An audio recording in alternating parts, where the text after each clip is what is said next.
No EDA, no chips. It sounds simple, but this single truth could bring giants like Xiaomi and Lenovo to their knees.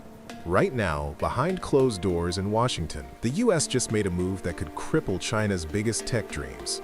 Not by banning hardware, not by blocking factories, but by choking off access to a silent weapon, one that no chip can exist without: electronic design automation software, the backbone of chip creation, and China's weakest link. Stay with me, because what's happening right now could decide who controls the future of AI, smartphones, and even supercomputers.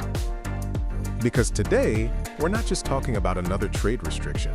No, we're witnessing a direct strike at the brain behind the chip, the very tools used to design the technology of tomorrow.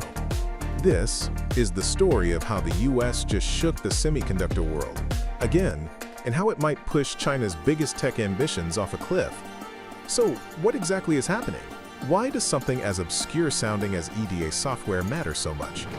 And why could losing access to it mean the end of China's dreams to dominate the chip game? Stick around, because what you're about to hear could change everything we know about the future of smartphones, AI, and global power. Let's break this down. EDA, or electronic design automation, is the silent force behind every chip in your phone, your laptop, even the most advanced AI servers. It's not just some code, it's the blueprint maker, the architect, the digital mind behind the silicon brain. Every transistor, every circuit, every microscopic connection inside a chip, it's mapped, simulated, tested, and perfected using EDA tools. And guess who controls the best of them? Pause, subtle emphasis. The United States. Companies like Synopsys and Cadence dominate this space. They provide the gold standard, the tools you need if you're designing chips at the bleeding edge, like 5 nanometers, or even the groundbreaking 3 nanometers.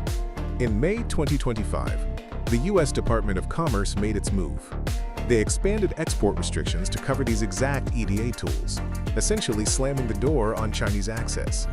That means no more updates, no more support, no new licenses, nothing. And the timing couldn't have been more brutal, because China's biggest names, Xiaomi, Lenovo, and even crypto mining giant Bitmain had just started producing their own chips. Xiaomi's XRINGO1, for instance, was supposed to be their iPhone moment, a custom-designed, cutting-edge chip built on a 3 nanometers process, a symbol of independence, of ambition, of technological arrival. But here's the problem. That chip? It was designed using US-origin EDA software and manufactured by none other than TSMC, the world's leading chip foundry in Taiwan, which itself relies heavily on American design tools to run its production lines.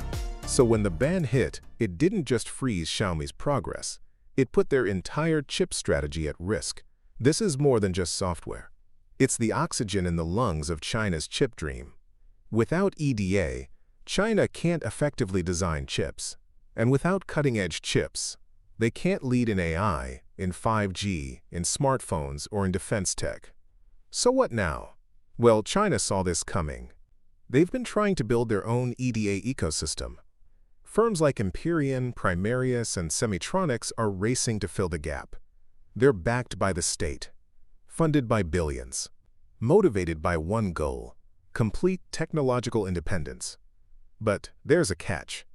These Chinese EDA tools, while improving, are still considered far behind US competitors, especially for the complex demands of chips built on 5 nanometers or 3 nanometers nodes.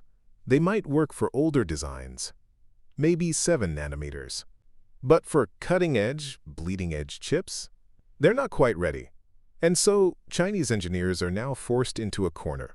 Some turn to reverse engineering, others to risky workarounds. And yes, hacking and unauthorized use of American tools has become an unfortunate shadow in this race. Make no mistake, this isn't just a trade war, it's tech warfare. Because whoever controls the chip controls the future. The US knows that, and China knows that even more. By choking off access to EDA software, the US isn't just slowing China down. It's trying to redefine the finish line of this race to widen the gap in innovation and secure its dominance in semiconductors for years to come. And for companies like Xiaomi and Lenovo, This is a brutal wake-up call. No more riding on foreign tools. No more shortcuts. It's build your own, or fall behind. China's ambition to become self-reliant in semiconductors is now entering its most difficult phase. The talent is there. The funding is flowing. But time is the biggest enemy.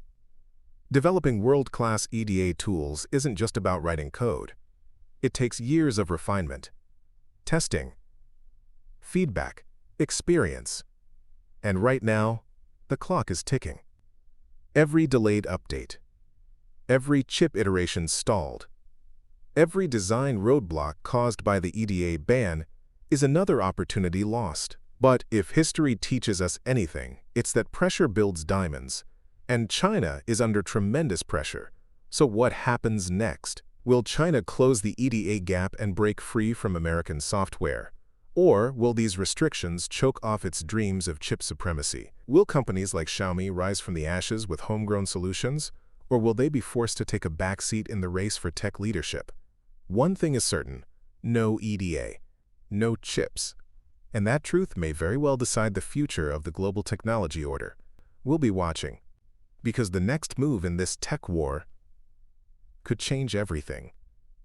If you found this story compelling, insightful, or even a bit concerning, don't forget to like, subscribe, and share this video.